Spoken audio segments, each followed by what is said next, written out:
नागा बाबा। जी हाँ, जिन नागा बाबाओं को देखकर व उनके नग्न शरीर के दर्शन करके नागा बाबा के सभी विश्व का कल्याण होगा। श्रद्धालु अपना मोक्ष मानते हैं, आज उसी नागा बाबा की जुबानी आपके सामने लेकर आए हैं। कहानी उस नागा बाबा की है जो अखाड़ा परिषद में महंत के पद पर थे और जब जब कुंभ के मेले लगते थे तो इनके पीछे नागा बाबाओं की फौज चलती थी और इन्होंने सन 2005 में उज्जैन, 2007 में इलाहाबाद और 2009 में हरिद्वार कुंभ में भी शिरकत की थी। लेकिन इनके जीवन में एक ऐसा मोड़ आया जो इन्हें नागा संप्रदाय से बहुत दूर लेके चला गया। जी हाँ, वो मोड़ कुछ और नहीं, एक मात्र ज्ञान गंगा पुस्तक थी जो इन्होंने पढ़ी और संत रामपाल जी महाराज के शरण में खींचे चले आए। तो आइए देर न करते हुए आपको ट्रू स्टोरी चैनल पर सुनवाते हैं इनकी सच्ची कहानी। सबसे ये निवेदन है, प्रार्थना है सबसे कि अगर मुक्ति चाहते हो तो अपने जो अहम को छोड़ करके अब परमात्मा संत सतगुरु रामपाल जी महाराज के शरण में आप आ जाएं तो आपकी मुक्ति हो जाएगी। क्यों कि वैसे नहीं मानते आप मेरे को देख करके आ जाइए, क्योंकि मैं भी एक अखाड़े का गुरु पद पर बैठा था। मैं भी 40-50 नागाओं का महंत था, कई शिष्य भी मैंने बना रखे थे और आज मैंने अपने शिष्यों को भी इस संत सतगुरु रामपाल जी महाराज के शरण में जोड़ दिए हैं। कुछ लोग तो आ गए हैं और कुछ लोग कहते हैं कि हम पे गांजा नहीं छूटता है ना। कुछ लोगों को और समझा रहा हूँ और जितने भी अगर हमारे जो हमको जानने वाले हैं, अगर मेरा इंटरव्यू सुन रहा हो तो आप सबसे मेरा निवेदन है कि आप संत गुरु सतगुरु रामपाल जी महाराज के शरण में आकर और अपना कल्याण करवाएं और भक्ति करें। 5 साल तक जब मैं साधना करता रहा तो एक सिद्धि सी प्राप्त हो गई मेरे अंदर। इतना मैं देख लेता था कि जब कोई मेरी गुफा की तरफ आता था तो मैं उसको देख लाता था 1 किलोमीटर 2 किलोमीटर दूर से कि कोई मेरी तरफ आ रहा है। और कुछ ला रहा होता था तब भी देख लेता कि आज फलाना आदमी आ रहा, मेरे लिए ये चीज़ लेके आ रहा है। तो मैंने सोचा कि अब तो बहुत अच्छा हो गया। बोले तपस्या वो गुरुदेव ने मेरे को सही बताई थी, जो कि इतनी बड़ी उपलब्धि मेरे को हो गई। मैं इसी को ही बहुत बड़ा चमत्कार मान रहा था गुरुदेव का। फिर तपस्या करते करते एक दिन क्या मेरे को एक वाइट कलर का प्रकाश नजर आया और उसमें से आवाज़ आ रही थी। मेरे को जी नहीं दिखा, उसकी बॉडी दिखी नहीं कि कौन है। मेरे को केवल आवाज़ आ रही थी कि बेटा अभी तो कुछ नहीं है, अभी तो ये तेरे को सीधी साधी लग गई, इससे कुछ नहीं होने वाला है। बोले अगर मोक्ष की गति चाहते हो तो इसके लिए कोई सच्चे गुरु की तलाश आपको करना पड़ेगी और नहीं तो ऐसे ही भटका खाते रहोगे आप लोग। क्योंकि मैंने पहले साधना कर रखी थी, मैंने 5-6 साल पहले साधना, इतनी कठिन साधना की थी कि मैं किसी को मिलता भी नहीं था। लोग बाग मेरे को देखने के लिए तरस गए थे कि जी महात्मा इसमें गुफा में मर गया कि जिंदा है। पर एक बार नागा अखाड़ों की टीम हमारे पास आई तो उन्होंने हमसे कहा कि भाई ऐसी अच्छी मूर्ति आपके मस्तक पे इतनी चमक है और इतने बड़े बड़े जटाएं, आपसे तो हमारा अखाड़े में 4 चांद लग जाएंगे और आप हमारे अखाड़े में चलो। तो मैंने कहा भाई आपके अखाड़े में तो मैं चला जाऊंगा, पर मैं इतनी तपस्या कर रखी है, मैं आपको एक एक करके बता दूंगा कि आपके अंदर क्या है। पर मेरे को आज भी आप दिख रहे हैं कि आपके अंदर भक्ति नाम की कोई चीज़ नहीं है, केवल आप लोग तो एक पोस्ट के ऊपर घूमते हैं। बोले हाँ वो तो बात सही है। तो मैंने कहा कि अखाड़े में वहाँ पर भक्ति हो सकती है? बोले आप चल के देख लो। तो मैंने कहा ऐसे नहीं जाता मैं, मेरे को जाते ही अगर कोई आप पदवी प्रदान करें तो मैं अखाड़े में जा सकता हूँ।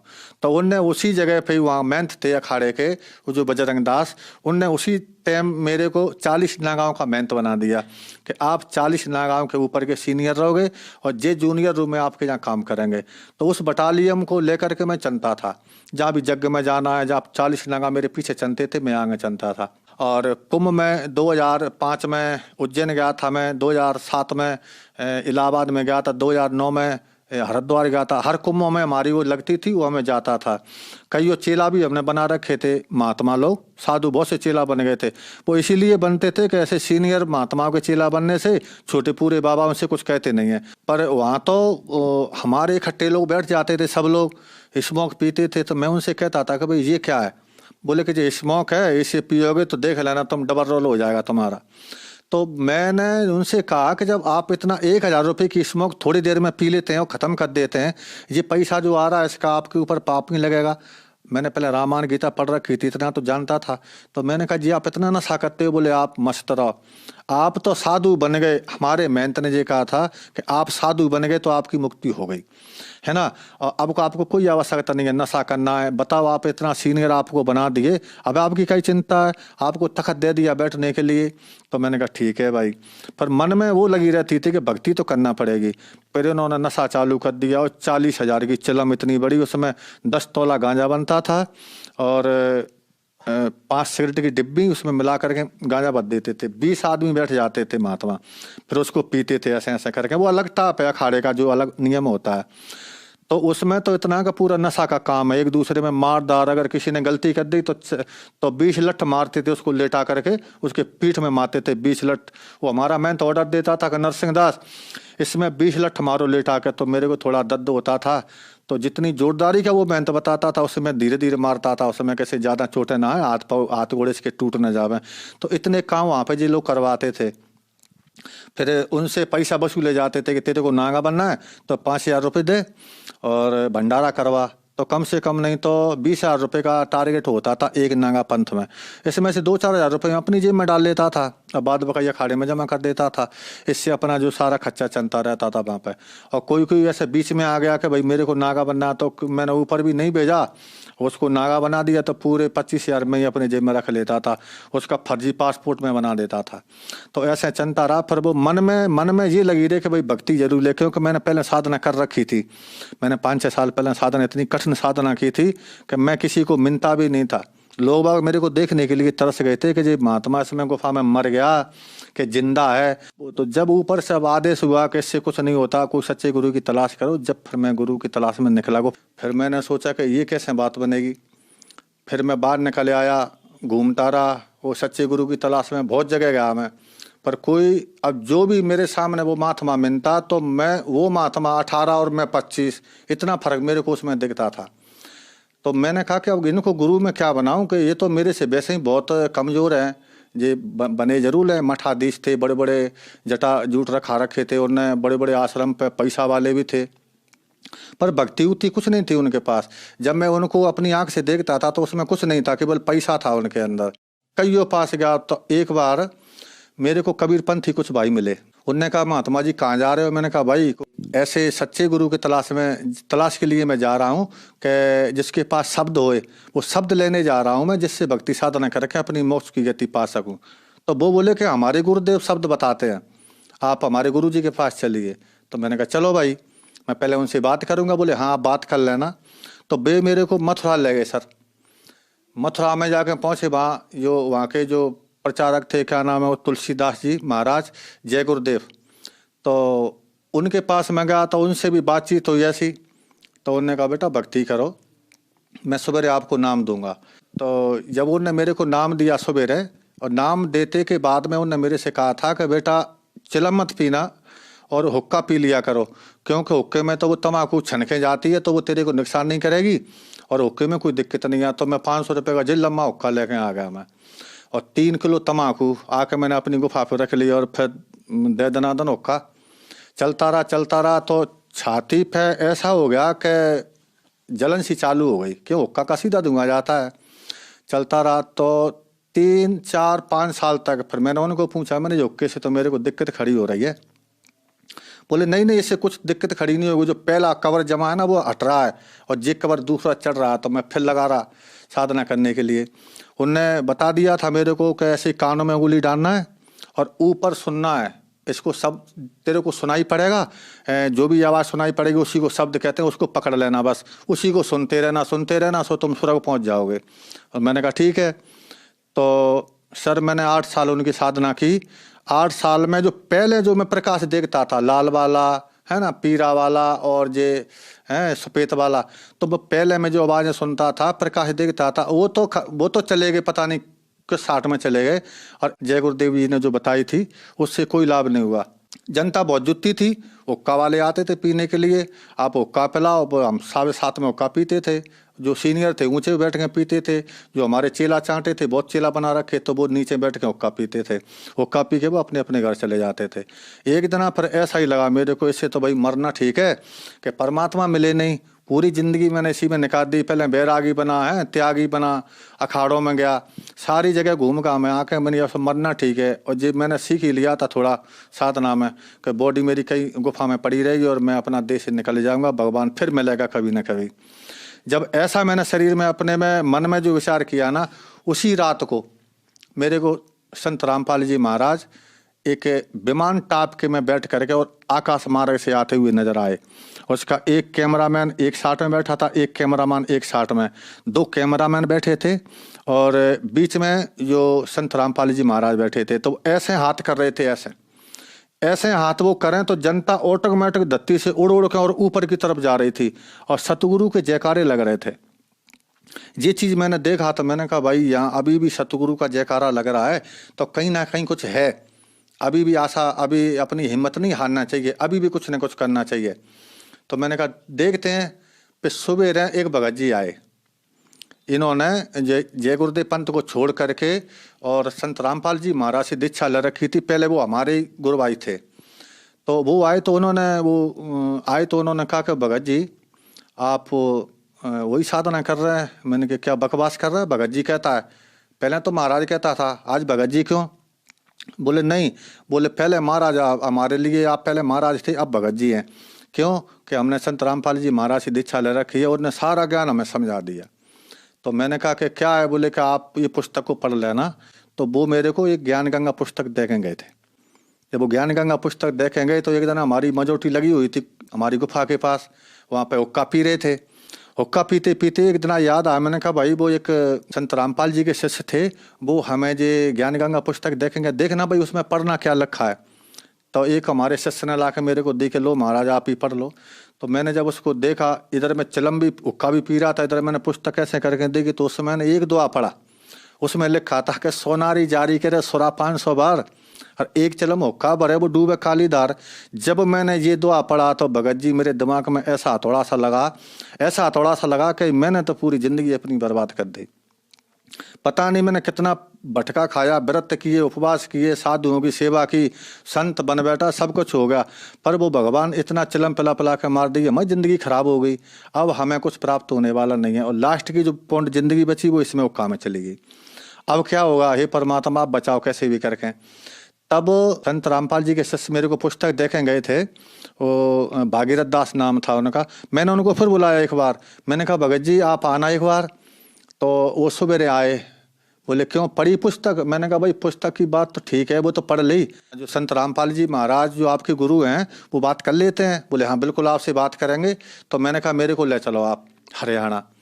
तो उन्होंने कहा ठीक है चलो। 28 तारीख आई, 28 को हम यहाँ से चल दिए। 29 तारीख को सवेरे हम आश्रम बरवाला पहुँचे। वहाँ पहुँचे तो वहाँ जा कर के अंदर उन्होंने कहा, मैंने कहा भाई पहले मैं बात करूँगा महाराज जी से, इसके बाद मैं नाम दे चलूँगा। तो वो भगत बोले कोई दिक्कत नहीं है, बोले अब तुम सही जगह पे आ गए हो, आप पहले नाम लो, नाम लेके आप परमात्मा के दर्शन करना। फिर मैं वहाँ से संत रामपाल जी के यहाँ से मैंने नाम दीक्षा ली। सर संत रामपाल जी महाराज से नाम दीक्षा लेने के बाद क्या आपको कोई लाभ भी प्राप्त हुए? जैसे ही मैंने संत रामपाल जी महाराज से दीक्षा ली और नाम लेकर के जो परमात्मा के मैं दर्शन करने के लिए गया, जैसे ही संत रामपाल जी महाराज अपनी वहाँ से बाहर निकले भक्तों को दर्शन देने के लिए, तो जैसे ही मैं सामने ही खड़ा था, जैसे मेरे उनके ऊपर जो दृष्टि पड़ी ना, तो एकदम मैं ऐसा हो गया कि मतलब मेरे अंदर से कोई भूत निकल गया हो। तो एकदम ठंडक आ गई। वो परमात्मा संत रामपाल जी महाराज चले गए अपने भक्तों को हाथ रखते रखते आशीर्वाद देते देते। जब मेरी बारी आई तो मेरे पे आशीर्वाद नहीं दिया, मेरे सर पे उन्होंने हाथ नहीं रखा और ऐसे निकल के चले गए। तो फिर एकदम मैं रोने लग गया। मैंने कहा कहे भगवान आप जंगल में गए थे मेरे को लेने के लिए, आप मेरे को जंगल में से बुला करके जहाँ ले आए और जहाँ आपने मेरी बात भी नहीं सुनी। तो इतनी दूर से जब वो संत रामपाल जी महाराज लौट के आए मेरे से कहा कि मैंने क्या नहीं सुनी बेटा तेरी, सब कुछ तो सुन ली। तो फिर मेरे को लगा कि भाई यहाँ जो पक्का काम है। तो उन्होंने कहा तुमने नाम दीक्षा ले ली? मैंने कहा नाम दीक्षा ले ली। बोले बेटा भक्ति करो। और जी हुलिया क्या बना रखा, मेरे बड़े बड़े बाल थे, बड़े बड़े जटा थे। तो मैंने कहा ठीक है, तो अब मैं भक्ति कर रहा हूँ। और उन्होंने कह दिया था कि अब तुमको कोई भूत व्याधा नहीं सतावेगी। तो पहले बहुत से आते थे जिन भूत बेताल वगैरह, अब कोई नहीं आता और बढ़िया भक्ति हो रही है और बढ़िया साधना में लगे हुए हैं। और जबकि पहले मैं मरने के लिए जा रहा था। पहली बात, पहला लाभ तो यही है कि जब मेरा बिल्कुल ऐसे ऐसे लकड़ी जैसा शरीर हो गया, व्रत करते करते, उपवास करते करते, तो एकदम ऐसा नया जीवन मिला जो भक्ति साधना करने से आज देखो मेरी बॉडी कैसी है, बिल्कुल जे लग रहा है मैं तो अभी घर से निकल के आ रहा हूँ। जब मैंने जो दीक्षा नहीं ली थी जब, तो पहले अगर आज भी मेरे को लोग देखते हैं तो वो पहचान नहीं पाते हैं कि आप वही हैं क्या। तो ऐसा हो गया था मैं बिल्कुल, मेरी अंदर की लीवर खराब हो गया था, क्योंकि 5 साल मैंने खाना नहीं खाया तो वो सुकड़ के इतना नेक हो गया था। तो उसमें आधी रोटी, एक रोटी जाती थी केवल बस। तो अगर ज़्यादा खाता था तो बीमार हो जाता था, और कम रोटी खपती थी, इससे बिल्कुल शरीर कमज़ोर होता जा रहा था। तो पहली बात तो यह है कि जब परमात्मा संत रामपाल जी महाराज से मैंने दीक्षा ली, तो जो मैंने मंत्रों के जाप किए, जो क्रिया उन्हें बताई थी, जो मैंने करना चालू की, तो आज मेरा वो लीवर भी सही है और मेरी पूरी बॉडी बिल्कुल ऐसे लगती है कि जी पता नहीं कौन है। और अगर आज वो देखें तो मेरे कोई पहचान नहीं पाएगा कि जी वही हैं कि दूसरे हैं। तो संत रामपाल जी महाराज ने मेरे को नया जीवन दान दिया है, और इतने बहुत से लाभ किए हैं मेरे साथ। तो इतने लाभ किए हैं कि एक बार रात को वो जिंद फिर आ गया था वहाँ पर। ये संत रामपाल की साधना छोड़ने के लिए वो मना कर रहा था, बोले पहले ही बढ़िया था, कोई दिक्कत नहीं, बढ़िया चलम चलती थी, वो का चलते थे। अब तो यहाँ पे कुछ होता भी नहीं है, हैं। तो बोले पहले हम भी आते थे तुम्हारे लिए, पैसा की कोई कमी नहीं पड़ती थी, हम पैसा भी आपको व्यवस्था कर देते थे।